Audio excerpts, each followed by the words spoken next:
Hi girls, Daddy's here with the new story. This is one of Daddy's stories from when he was a young boy. This is called The Wind in the Willows. What animals can you see? I can see a badger, a toad, maybe a mouse, and a mole.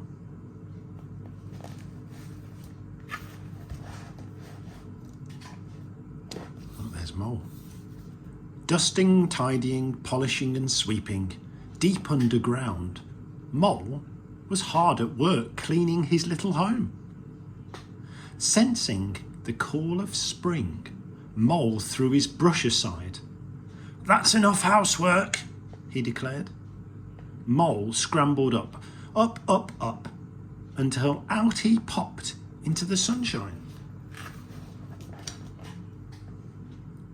Mole scampered along the hedgerows until he found himself beside a magnificent river.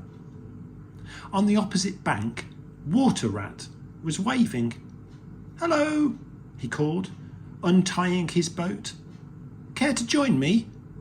There's nothing so nice as messing about on the water." "Yes, please," said Mole, climbing aboard. "I've never been in a boat before."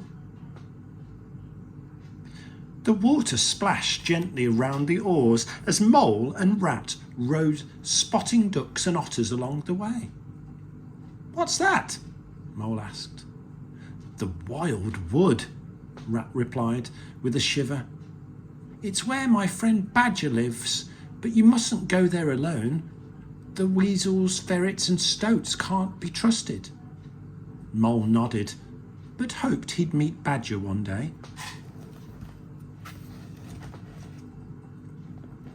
Further down the river, Mole and Rat enjoyed a delicious picnic. Rat was now pleasantly full. "We'll call on Toad," he decided. "He's loud and a terrible show-off, but a very good friend.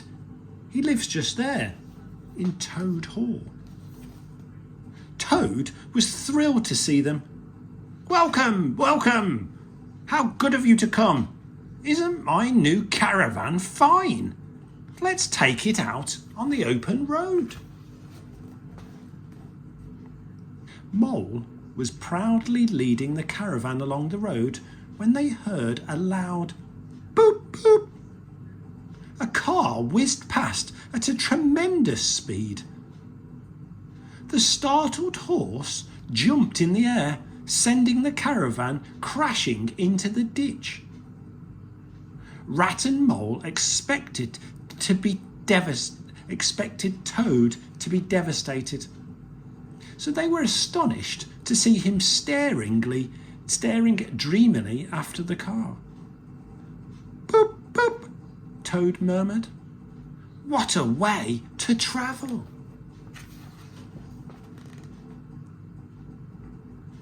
As the months passed, Mole and Rat spent many happy hours on the river. Mole still wanted to meet Badger. "He'll turn up soon," Rat always said. But as the nights began drawing in and there was no sign of Badger, Mole couldn't wait any longer. One afternoon, he waited for Rat to fall asleep, then crept out to the wild wood. Rat awoke a short while later. Snow was falling. He called for Mole, and when his friend didn't answer, Rat set off for the wild wood. Rat searched high and low. At last, he found the trembling Mole hiding in a dark hole. "I'm sorry," Mole sobbed. "I should have listened. I've been so cold and frightened."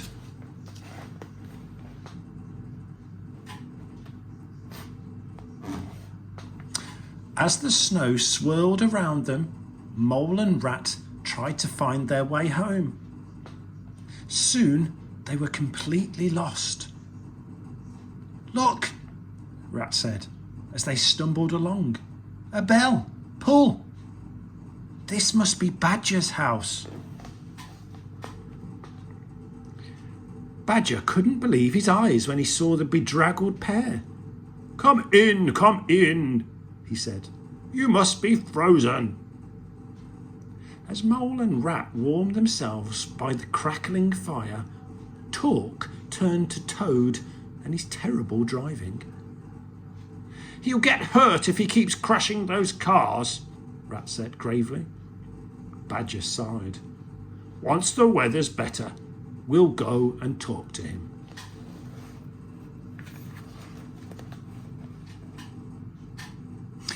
It was a bright sunny morning when Mole, Rat and Badger arrived at Toad Hall. Toad was bounding towards his newest car. Get out of those ridiculous clothes, Badger said sternly. You've got to stop driving. Shan't, shouted Toad. In that case, replied Badger, you left us no choice. This is for your own good. Rat, Mole and Badger wrestled Toad's clothes off as Toad protested furiously. Then they marched him upstairs. He'll eventually see sense, Badger said, closing the bedroom door firmly.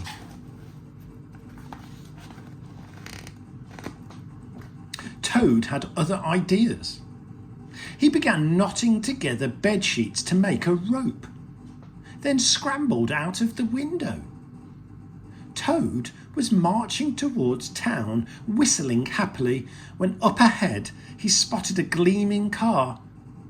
How very, very tempting. There can't be any harm in just looking, Toad told himself. And perhaps seeing how easy the engine starts. Moments later, Toad was joyfully racing through the countryside, shouting, boop, boop.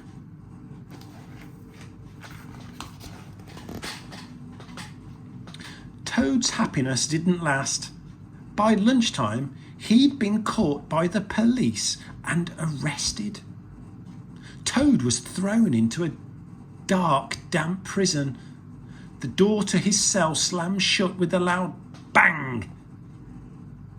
Several days later, Toad was still crying bitter, despairing tears. I've an aunt who's a washerwoman, the jailer's daughter whispered when she brought Toad some food. Why not disguise yourself in her clothes and escape? Toad was delighted with the suggestion and cheered up immediately. Oh, he's going to dress up. The next day, after the washerwoman's visit, Toad pulled on the dress and bonnet she'd left. A perfect fit. He crept past the prison guards and out of the gate to freedom. But at the train station, Toad realised he had no way of paying for a ticket. Toad thought quickly. I've lost my money, he wailed. I'm a poor washerwoman. I need to get home. If you keep it quiet, you can ride in the cab, said the driver with a wink. Toad hopped in and the train started speeding along. Suddenly, the driver frowned. Is that the police behind us? Disaster! They've found me! Toad cried. He leapt from the train and tumbled into the grass below. It wasn't long. It was a long, tiring walk home, through fields and along the canal. Toad was soon exhausted and stopped for a rest. My goodness, look at the poor washerwoman, Toad heard someone say as a car pulled up. We should take her to the village and get some help. Might I sit in the front? Toad asked as he was lifted into the car. Of course, said the kind gentleman. And might I try driving? I'm feeling a little stronger now. The gentleman agreed. Toad couldn't help himself. He drove faster and faster until the car skidded into a pond. Yet again, Toad was on the run. Toad was sure he'd escaped until a policeman came sprinting over the hill. "I'm done for," exclaimed Toad. "I'll never get away this time." He was so busy looking over his shoulder that he stumbled into the river with a loud splash. The rapid current swept Toad away. "If I survive, I'll promise I'll never touch a car again," he spluttered and coughed, sure this was the end. But as Toad was dragged under the water, he spotted a familiar figure, Water Rat. Reaching out a paw, Rat hauled out the soggy Toad. "Oh, thank you," Toad cried, limping with relief. He dried himself off and had something to eat, then told Rat all about his adventures.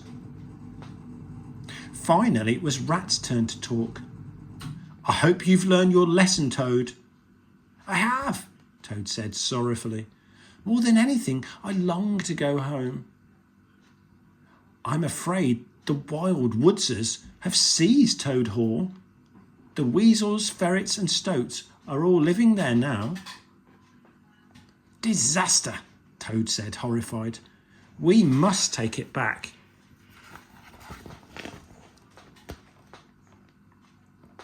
Mole, Rat and Badger all offered to help. "We need to be careful," said Rat. "They're guarding every entrance."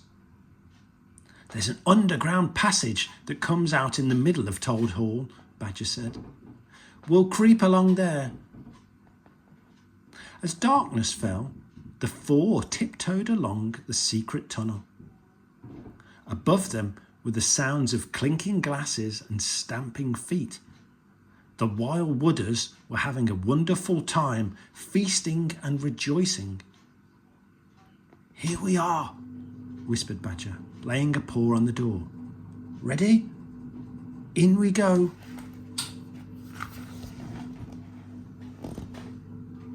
The friends burst into the dining room, causing a flurry of startled squeaking and squealing. Tables and chairs were overturned as the stoats, ferrets and weasels were taken by surprise. The scuffle was heated, but eventually the intruders fled into the night.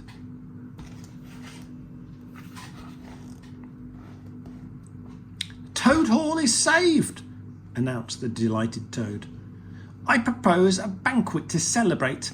I'll give a speech and sing and—" "No," Badger said firmly.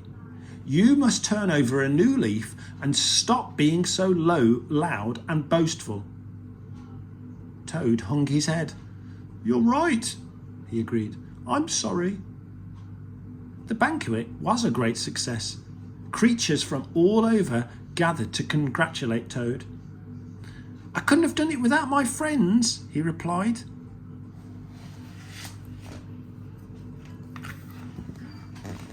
Now, on long summer evenings, the four companions can often be found walking together through the wild wood.